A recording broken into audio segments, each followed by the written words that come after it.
இங்க வந்து எல்லாருக்கும் ரொம்ப ரொம்ப நன்றி. படத்தோட சாங் எல்லாரும் பார்த்தீங்க. சாங்ல நான் நல்லா இருக்கேன்னு எனக்கு ஒரு ஃபீல் இருந்தது. பட் எனக்கும் ஹீரோக்கும் மட்டும்தான் தெரியும். ஒரு ஷார்ட்லயும் நாங்க வந்து இது வெயில் கொளுத்துது, நம்ம எப்படி கண்ணை திறக்க போறோம் ஒன்றும் தெரியல அப்படியெல்லாம் பேசி ஷார்ட் வரும்போது ஏதோ நாங்க 2 பேரும் சிரிச்சு அழகா ஓகே ஃபைன் ஷார்ட் வந்துருச்சு அப்படின்னு இந்த சாங் பண்ணும்போது நாங்க 2 பேரும் ஸ்பெஷலி ஹீரோ காலையில ஆரம்பிக்கும் போது ஒரு கலர்ல இருந்தாரு, ஈவினிங் வரதுக்குள்ள அப்படியே கலர்லாம் மாறி நீங்க யாருன்னு எனக்கு தெரியலங்கன்னு சொல்ற அளவுக்கு நாங்க 2 பேரும் காஞ்சு அப்படி பண்ண அந்த song. But it's come out so beautifully. Thank you Tyson Raj sir, சூப்பரா இருக்கு song. And lyrics also ma'am, beautiful lyrics. So thank you.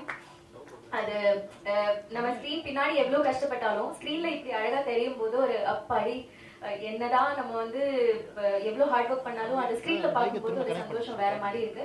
அந்த சந்தோஷத்தை கொண்டாடுறதுக்கு நீங்க எல்லாரும் வந்திருக்கீங்க, ஸ்டேஜ்ல எத்தனை பேர் வந்திருக்கீங்க, எனக்கு ரொம்ப ரொம்ப சந்தோஷமா இருக்கு.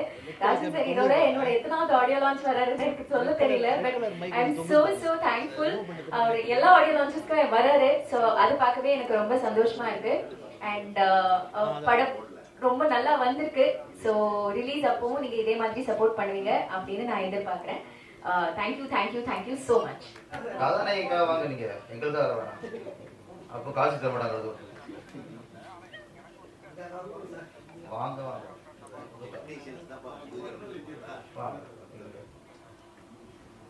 ஏன்னா அந்த மனசு, ஏன்னா சில எங்கே ஒரு நல்ல மனசு வெளிப்படுதோ அது இந்த காலத்தில் பாராட்டியும். ஏன்னா அதான் இல்லை. அதில் காயத்ரி வந்து இந்த நன்றியோட விசுவாசத்தோட கேமரோட மேடை கிடைச்சது இப்போ ரொம்ப நன்றி.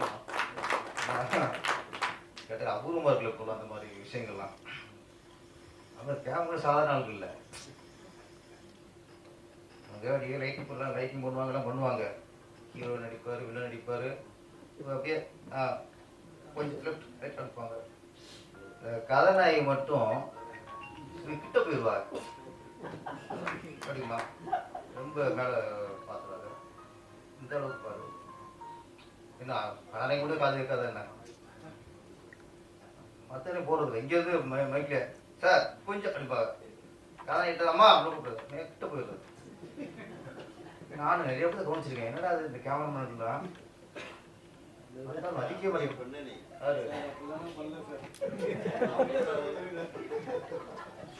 யாரு இவர் சார் படத்துல கேமரா போக மாட்டார், இவரு போயிடுவார். அவர் கேமரா அங்கேயே கேமரா பார்த்தே இருப்பாரு, இவரு போய் பாரு. ஆனா கேமரா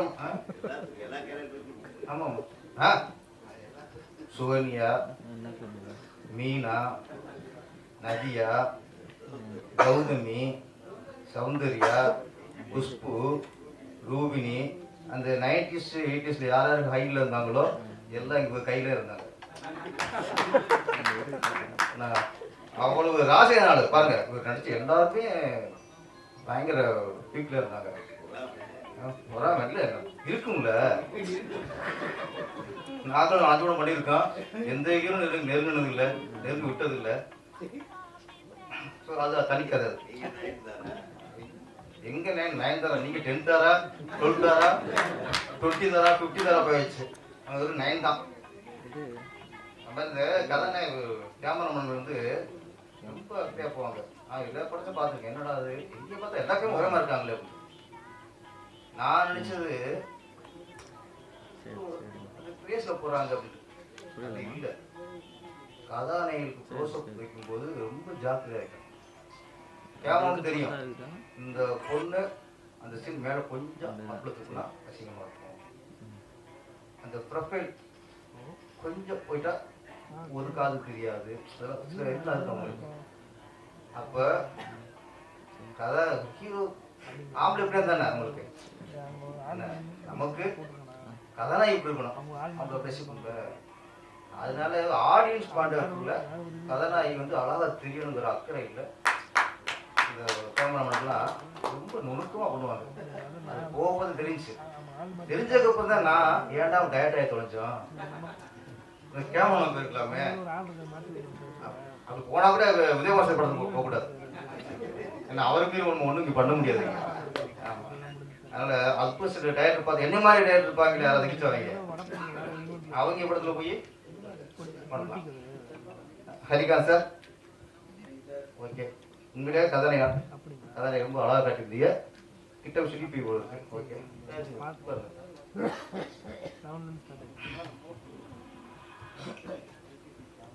ராஜா விட்டு கண்ணுக்குட்டி. அடுத்து ராஜா விட்டு கண்ணுக்குட்டி music director Tyson Raj.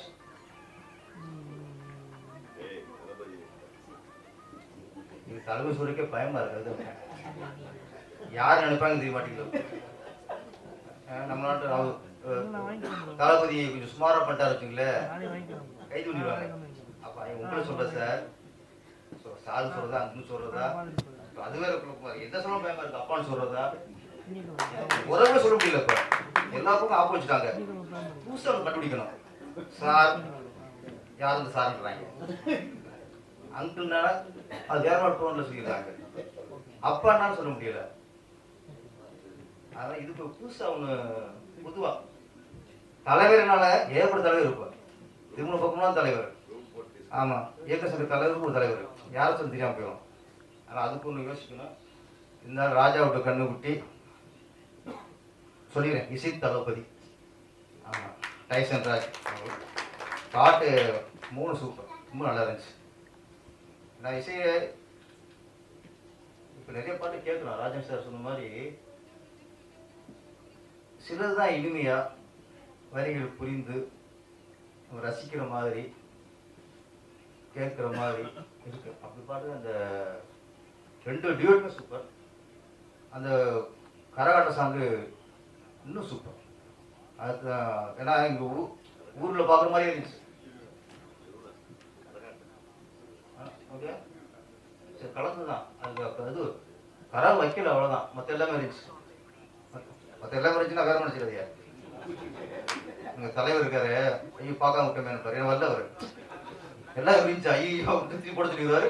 Time ஆகி சாப்பாடு டைம் ஆகிடும். அந்த காஸ்டியூமு அந்த கெட்டப் எல்லாமே இந்த மாதிரி இருந்துச்சு. வேற ஒரு காலத்துல இப்போ இந்த மைக்கு இந்த ஒலியன் ஒளி இல்லாம அப்ப தெருநாடு போடுவாங்க. கிராமங்கள் தெரு கொட்டாயம் போட்டுப்பாங்க. அப்ப அரிச்சந்திர நாடகம், வள்ளியம்மன் நாடகம்லாம் நடக்கும். இப்போ மைக் இருக்காது, கூட்டம் எங்கேயோ இருக்கும். வெறும் அந்த இந்த வெறும் இந்த கூட்ட சவுண்டு எங்கேயோ இருக்கு, கேட்கணும். அடுத்த ஒரு கேட்கும். அப்பதான் மைக்ல காலத்துல எங்கேயோ ஒரு மக்களுக்கு கேட்கிற மட்டும் கத்தி பாடுவானுங்க. இதுல கத்தின பிரச்சனை அடுத்தவருக்கே கேட்கும். ஓகேயா, அப்போ மைக்கு இல்ல, அதனால நம்ம சத்தம் போட்டு பாடி அங்க கேட்கணும். உங்களுக்கு என்ன தொல்லை? உங்களுக்கு மைக்க எந்த சவுண்ட் இங்கே ஏத்திரான். ஜாபர் சங்க சார் அந்த தமிழன் நம்ம நம்மளுக்கு பயமா இருக்கு. என்றே சொல்ல போறானோன்னு திருகிறான் பின்னாடி. அவன் கரெக்டா அந்த இஞ்சி மாதிரி அப்படியே அவன் சவுண்ட் அப்படியே இது பண்ணிட்டாப்ல. இன்னைக்கு மைக் ரெக்கார்டிங் தட்டு எத்தனையோ சவுண்ட் வந்துச்சு. கேசுங்கிறாங்க கட்டிச்சுட்டாங்க, எவ்வளோ வந்துச்சு. இப்போ ஏன் கத்துறீங்க? இப்போ ஏன் கத்துறீங்க? நீங்க மெல்ல போன கேட்க முடியல. தொண்டை கட்டி நம்மள வெளி நம்ம சும்மா பாட முடியாது. அப்படியே அப்படி இருக்க காலகட்டத்தில் அழகா மென்மையா ஒரு 3 சாங் நல்லா கொடுத்துருக்காரு. வாழ்க்கை சார். ராஜா விட்டு கண்ணுக்குட்டி. ராஜா விட்டு கண்ணுக்குட்டினாலே இந்த திரைத்துறையில் அங்கே நிறைய பேர் பார்த்துருக்கோம். அந்த கண்ணுக்குட்டியை கரெக்டாக வளர்க்கணும். கரெக்டாக வளர்த்தா தான் அது சிங்கக்குட்டியாக மாறுதா இல்லை பன்னிக்குட்டியாக மாறுதான்னு ஆதரவா உதயகுமாரும் பேரரசும் எப்பவுமே, அப்புறம் ராஜா சார், ராஜன் சாரும், நாங்கள் 3 பேரும் கிட்டத்தட்ட ஆடியோ ரிலீஸ் ஃபங்க்ஷன் எடுத்துக்கிட்டால் நாங்கள் 3 பேரும் 90% படங்களுக்கு, சின்ன படங்களுக்கு நாங்கள் 3 பேரும். இடையில அவர் கொஞ்சம் உடம்பு சுமாராக இருந்தானே, நீங்கள் கொஞ்சம் ரெஸ்ட் எடுங்கன்னு நாங்கள்லாம் திட்டி விட்டோம். அதனால கொஞ்ச நாள் அவர் தலைமறைவில் இருந்தார். என்ன இதை திடீர்னு பார்த்தா இன்னைக்கு அண்ணன் வந்துட்டார். சூப்பர், நல்ல தெளிவாக இருக்காங்க அண்ணன். அண்ணனுடைய உடல் நலத்தை நீங்கள் பார்த்து கொள்ள வேண்டும். நீங்கள் நீண்ட ஆயுளோடு, ஏன்னா அவர் இலவசமாக குழந்தைங்களை படிக்க வைக்கிற ஒரு ஸ்கூல் நடத்துகிறாரு. அவரை விட உயர்ந்த உள்ளம் கொண்டவர் என்ன பொறுத்தவரை எங்கள் அண்ணன். அவர் என்னுடைய முதல் படத்திலேயே ஒரு காட்சியில் நான் அவரை நடிக்க வச்சுருக்கேன் 1988. ஸோ என்னுடைய மரியாதைக்குரிய நடிகர், திரைப்பட விநியோகஸ்தர் சங்க தலைவர், தயாரிப்பாளர், அவர் இல்லாத சங்கமே கிடையாது.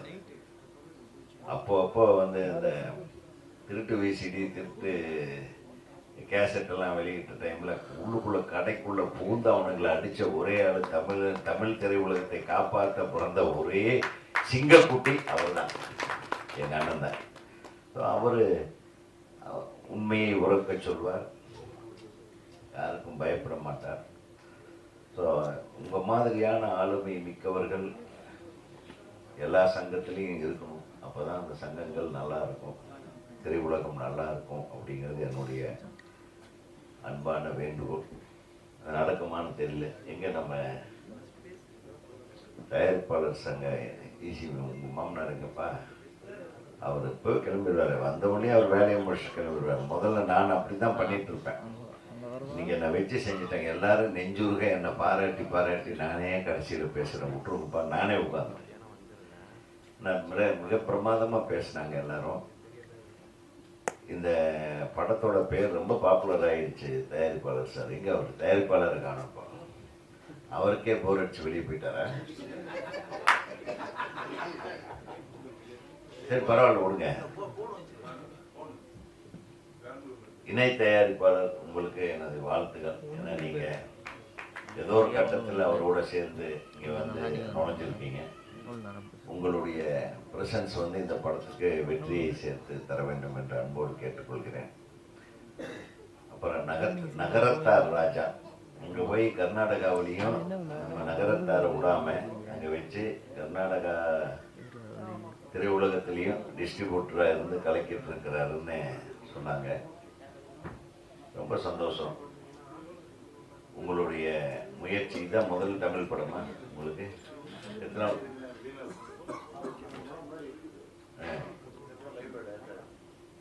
ஓகே, இதுதான் முதல் திரைப்படம் உங்கள் பேரில் வரும். வாழ்த்துக்கள். முதல் படமே சிங்கக்குட்டியாக இருக்குது. அதான் ராஜா வீட்டு கண்ணுக்குட்டி என் தம்பி சொன்னார் பேரரசு, அது சிங்கக்குட்டியாக வரணும் அப்படின்னு உங்களை மனமார்ந்த வாழ்த்துக்களோட. என்னண்ணே அடுத்த படத்தோட ராஜா இல்லை, அடுத்த படம் ராணி வீட்டு செல்லக்குட்டின்னு. அது என்ன ராஜாவையே வச்சு ராணி வேண்டாமா? கொஞ்சம் கிளுகிழுப்பா இருக்கும்ல. சரி பரவாயில்ல, நான் ஒரு டைட்டில் சொன்னேன், ராணி வீட்டு செல்லக்குட்டி. என் படம் அது அவர் படம். நாய்க்குட்டி, பன்னிக்குட்டி, இதெல்லாம் இவர் தம்பி. சரி, நல்ல அருமையான கதை விளக்கத்தை கதை சொல்லிகிட்டே இருக்கிறாரு. நமக்கு இது யாருக்காக கதை சொல்கிறாரு, எதை நோக்கி இந்த கதை செல்கிறதுன்னு நான் யோசனை பண்ணிகிட்டே இருக்கிறேன். ஏன்னா நம்ம பேரரசு ஒரு கதை சொன்னான்னு அதில் ஏதாச்சும் ஒரு பொடி வச்சு தான் சொல்லுவார். அந்த பொடி என்ன பொடின்னு என்னால் இன்னைக்கு வரலும் இப்போ வரலும் கண்டுபிடிக்க முடியல. உங்களுக்கு யாராச்சும் புரிஞ்சுதா?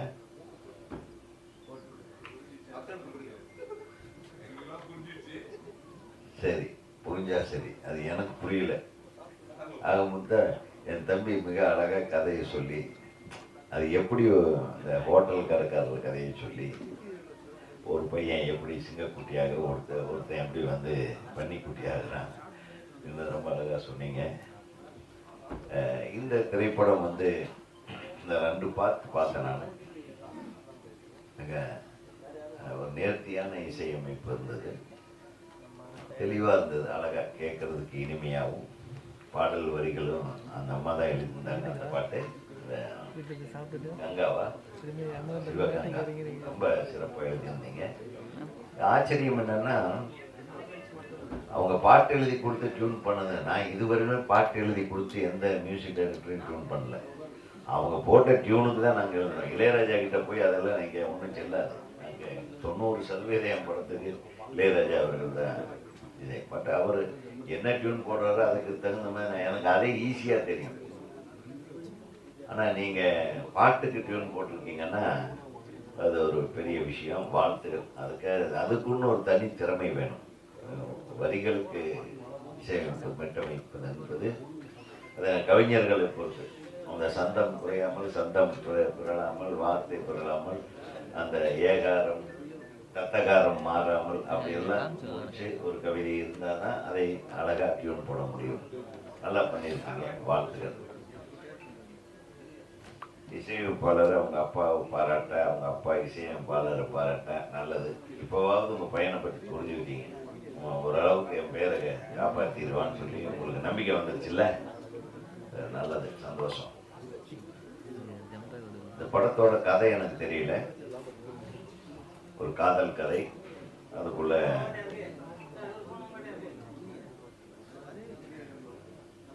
சார் நான் பேசணுமா இல்லை இதோட இத்துடன் என்னுடைய பேச்சை முடித்துக் கொள்கிறேன். ஏன்னா அவங்க பேசிட்டே இருக்கிறாங்க, நம்மகிட்ட நம்ம பேசலாமா வேண்டாமா? அவரு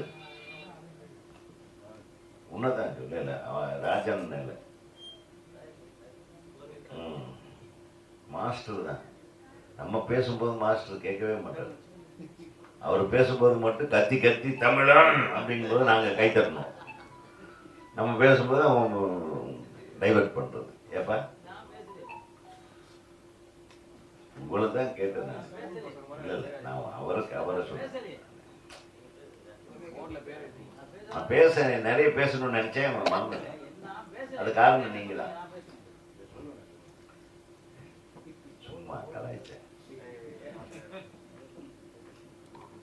படத்துல நடிகர் ஹீரோ என்ன பேரு, சிலம்பரசன், ஆதித் சிலம்பரசன். நல்லா பிரமாதமா பண்ணியிருந்தார். அந்த காதல் சாங்கு அப்படி இப்படி ஒரு ரேஞ்சுக்கு போறாரு காதலை காட்டுறதுல. நல்ல நல்ல எக்ஸ்பிரஷனு தம்பி. எனக்கு பிடிச்சது வந்து இவருடைய டான்ஸ், அந்த ஐட்டம் டான்ஸ் போட்டார் பாருங்க. ஒரு மிக தேர்ந்த கலைஞர் மாதிரி டான்ஸ் ஆடுனீங்க. ஏன்னா முன்னாடி இருந்த ஐட்டம் அப்படி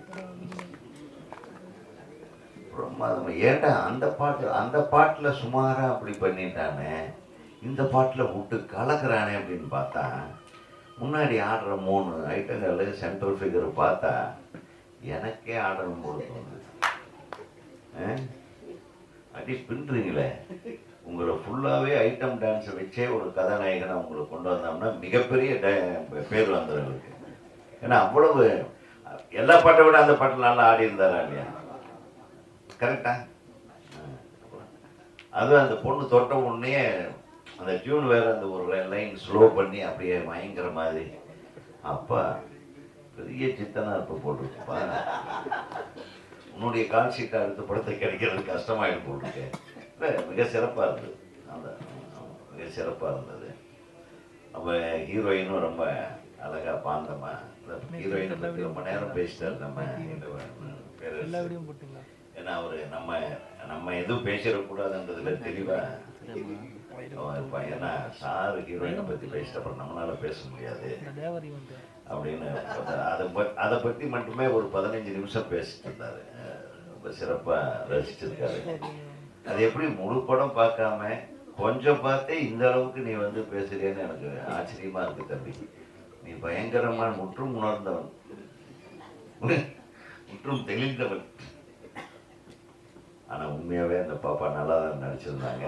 நல்ல புதுமுகங்கள்னாலும் நிறைவான புதுமுகங்களாக தெரியாத அளவுக்கு ஒரு நிறைவான முகங்களாக அவங்க 2 பேருடைய பெர்ஃபார்மன்ஸ் இருந்தது. அது மட்டுமல்ல, இயக்குனர் வந்து யாருன்னு கேட்டேன், அவர் வரலன்னாங்க. வெளிநாட்டில் இருக்கிறாங்கன்னு சொல்லிட்டாங்க. ராஜீவ் வெளிநாட்டில் இருக்காரு. எந்த ஊர் அவரு? ஏய் உனக்கே தெரியாத? திருநெல்வேலி. இப்போ வெளிநாட்டுக்கு போயிருக்காரா? ஓகே. ராஜீவ் வந்து மிக சிறப்பாக பண்ணியிருக்காரு. ஒளிப்பதிவாளர் சொல்ல வேண்டியதில்லை. அழகாக ஒவ்வொரு காட்சியையும் நல்லா நிறைவாக பண்ணியிருக்காரு. ஒரு நேர்த்தி இருந்தது. அதாவது ஃபோட்டோகிராஃபிக்கில் லைட்டிங் கூட கொஞ்சம் முன்பின்னு இருந்தாலும் அதை கரெக்டாக அழகாக டியூன் பண்ணி போயிட்டு கரெக்டாக டிஐயில் கரெக்ட் பண்ணி அழகாக ஒரு டோன், ஈவன் டோனாக இருந்தது. ரொம்ப சந்தோஷமா இருந்தது. எங்க தம்பி நீ முன்னாடி இருக்க வேண்டிய ஆளு, பின்னாடி இருக்கக்கூடாது. அப்புறம் ஹீரோயினுக்கு நிறைய ஷார்ட்டில் க்ளோஸ் அப்ல எல்லாம் வச்சுட்டு சொன்னார். அதெல்லாம் உண்மையா பொய்யான்னு தெரியல, எனக்கு கொஞ்சம் பொறாமையா இருந்தது. அவர் சொன்னார் ஏதோ நான் ஏதோ ஹீரோயினுங்களுக்கு நாங்களே போய் ஹீரோயினுங்களுக்கு என்ன நான் அடிச்சு விடுவேன். அந்த டைம்ல எல்லாம் கொஞ்சம் சிக்கல், கோபம் வந்ததுன்னா கொஞ்சம் கண்ட்ரோல் பண்ண முடியாது. அந்த கோபத்தெல்லாம் இப்பெல்லாம் ஒதுக்கி வச்சு இந்த சங்கத்துக்கு வந்ததுலேருந்து எல்லா உணர்ச்சிகளையும் செத்து போச்சு. அப்பெல்லாம் ரொம்ப கோவக்காரன் தம்பி. ஒரு ஷாட் நம்ம சொல்லி சரியா செய்யலைன்னா அடுத்தது கத்து, மூணாவது டேக்கு சரியா வரலன்னா அடிதான். அப்படியெல்லாம் இருந்தது. அப்பெல்லாம் அதுக்கு தேவைப்பட்டது. அவங்களும் அதை அதை அதை ஐயோ சாருக்கிட்ட போகணும், கரெக்டாக நடிக்கணும். அடுத்த நாள் நீங்கள் சொல்கிற மாதிரி கேமராமேன் போய் கொஞ்சிற மாதிரிலாம் நான் கொஞ்சினதே கிடையாது தம்பி. அதெல்லாம் உங்கூட வச்சுக்கோ, அடுத்தவங்ககிட்டலாம் அங்கே பேச்சு. ஏன்னா இவர் வந்து அவ்வளோ அழகாக காட்டுவார். இப்போ ஒரு ஹீரோயினே முழுசாக அழகாக, அதாவது எந்த அளவுக்கு ட்ரெஸ்ஸை குறைக்க முடியுமோ குறைச்சி அவங்களுடைய அழகை முழுவதுமாக ரசிக்கக்கூடிய அளவுக்கு படம் எடுக்கக்கூடிய என் தம்பி. நீங்க பாருங்களே, நீங்க சிவகாசி பார்த்துருக்கீங்களே, அது எப்படி சீன்ஸு. அது மட்டும் இல்லை, அந்த அவங்க அந்த ஹீரோயின் பேர் என்ன, அசின் இல்லை, இன்னொரு படம் இல்லைம்மா, நயன்தாரா வச்சு என்ன கொடுத்து வச்சாலையா. நாங்கெல்லாம் எடுத்த படமெல்லாம் எப்படி எடுத்தோம், எல்லா சேலையை கட்டிட்டு ஃபுல்லாக போத்தி வச்சு தான் எல்லா ஹீரோயினும் என் படத்தில் இருப்பாங்க. இவர் அப்படியே படுத்தாரு. பேசுகிறான் பாரு பேச்சு.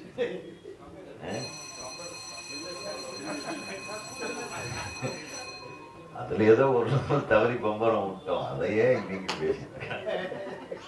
அதில் கவித்துவமா எடுத்துக்க வேண்டிய விஷயங்கள். பம்பரம் விடுறதுன்றது அது பம்பரம் பண்றது ஒரு கட்சியோட சின்னம். இப்போ அதெல்லாம் தப்பா பேசக்கூடாது. பம்பரம் வந்து நம்ம எந்த டைம்ல விட்டோமோ தெரியல, அதுக்கப்புறம் ஒரு கட்சிக்கே சின்னம் ஆயிடுச்சு இல்லையா. கைத்தட்ட வேண்டாமா? நம்ம கிட்ட பம்பரத்தையே ஒரு கட்சிக்கு சின்னமா அறிவிச்சிருக்காங்க. நீங்க என்ன பண்ணுவீங்க? உங்களுக்கு என்ன சின்னம் இருக்கு?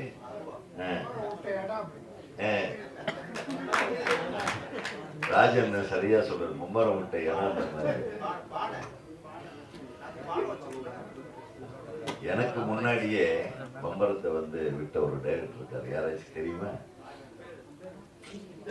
ராகவேந்திராவில் அதுக்கு அடுத்ததுதான் மறைந்த இயக்குனர் சிகரம் பாலச்சந்தர் அவர்கள். அவர் தான் முதல்ல பம்பரம் விட்டாரு. நான் கொஞ்சம் கீழே விட்டேன். அப்புறம் ஆம்லெட்டு போட்டாங்க, திராட்சை தேன். நீங்க சொன்னீங்களே ராகவேந்தர், திராட்சை பழம், தேன், ஆப்பிள், எல்லாம் ஃப்ரூட் சாலட் எல்லாம் பண்ணாங்க. இறுதியா ஆம்லெட் போட்டாங்க. இது எப்படி ஒரு வளர்ச்சி. அதாவது நம்மளை மட்டும் எல்லாமே தப்பா சொல்லக்கூடாது.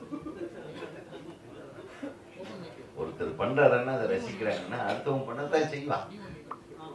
புரியுதா உங்களுக்கு? இப்போ காதல் காட்சிகள்ல இப்படிதான் இருக்கணும்னு ஏதாச்சும் இருக்கேன். ஆனா ஒரு ஒரு ஒரு ஒரு பல காலமா சிவாஜி சார், எம்ஜிஆர் சார் காலத்திலிருந்து பார்த்தீங்கன்னா ஒரு காதல் பாட்டில் என்னென்ன ஹீரோக்கள். எம்ஜிஆர் வந்து இடுப்புக்கு அப்படி இப்படி கை வச்ச உடனே தட்டுவான் பாருங்க கையை. ஒரு ஹீரோயின் பிடிக்கவே மாட்டார் அவரு, கடைசியில் அப்படி பிடிப்பாரு. அந்த இடுப்புக்கு கொஞ்சம் மேலே, வயிற்றுக்கு கொஞ்சம் மேலே, செஸ்ட்டுக்கு கொஞ்சம் கீழே அந்த கை அப்படி அப்படி வச்ச உடனே அடிப்பான் விசில். நாங்களும் சேர்ந்தான் அந்த காலத்துல இல்லையா? அது எதனால வருதுன்னா படம் ஃபுல்லா எதுவுமே செய்ய மாட்டாங்க, ஏதோ ஒரு இடத்துல பண்ணும்போது. அந்த இப்ப படம் ஃபுல்லா ஆரம்பத்துல பண்ண ஆரம்பிச்சதுனால எவனும் கைத்தட்ட மாட்டான். அதனால அழகியல்ங்கிறது அதுதான். இந்த முழு படத்திலேயே ஒரு உயர்ந்த ஒரு கதாபாத்திரமா சின்ன படத்துல கொண்டாந்து ஒரு இடத்துல லைட்டா அவரும் வேணும்னே விடல. அந்த பம்பரத்தை விட வச்சது யாருன்னா ஹீரோயின். யோ நீ தோத்தா நான் விடுவேன், நான் தோத்தா நீ விட்டுக்கா, அப்படிதான் சொல்லுவோம். அதனால அது ஒன்றும் யாருமே வற்புறுத்தி கட்டாயப்படுத்தி எல்லாம் வைக்கல. அது போட்டியில வந்தது, அந்த போட்டியில அந்த பொண்ணு தோற்றுது, அவ்வளவுதான். ஆக ஒரு காட்சி, காதல் காட்சி ஆகட்டும், ஒரு காதல் கதைகள் ஆகட்டும், அதுல வந்து காதல் எப்படி ஆரம்பிக்குது, அந்த காதல் எப்படி வளருது, அந்த காதலுக்கு உண்டான தடைகள் என்ன, அந்த தடைகளின் மீது அந்த காதல் எப்படி ஜெயிக்குது அல்லது தோக்குது, இதுதான் ஒரு காதல் கதையோட இலக்கம். தோக்கலாம், ஜெயிக்கலாம். தோத்த காதல் ஜெயிச்சதாக மிகப்பெரிய வெற்றி அடைஞ்சிருக்கு. ஜெயிச்ச காதல் கூட தோல்வி அடைஞ்சிருக்கு. ஸோ இந்த வாழ்க்கையில காதல்னு எடுத்துட்டோம்னா இத்தனை விஷயங்களையும் அது இது எதை நோக்கி கதை நகர்கிறது இந்த காதல் கதைன்னு எனக்கு தெரியல. இந்த பாடல்களை பார்க்கும்போது ஒரு மெல்லிய உணர்வு ஒன்று ரோட்டு இருக்கு. அதை கொஞ்சம் கமர்ஷியலா காலாவா ஹீரோவை குஷிப்படுத்துற மாதிரி சில விஷயங்கள்லாம் பண்ணிக்கிறீங்க. எத்தனை படம் நடிக்கிறப்பா? ஃபர்ஸ்ட் படத்திலேயே இந்த கலக்கலைக்கு இருக்காரு பாருங்க. எனக்கு அந்த ஐட்டம் சாங்கை மறக்க முடியும். அவங்களெல்லாம் ஏன் கூப்பிடல?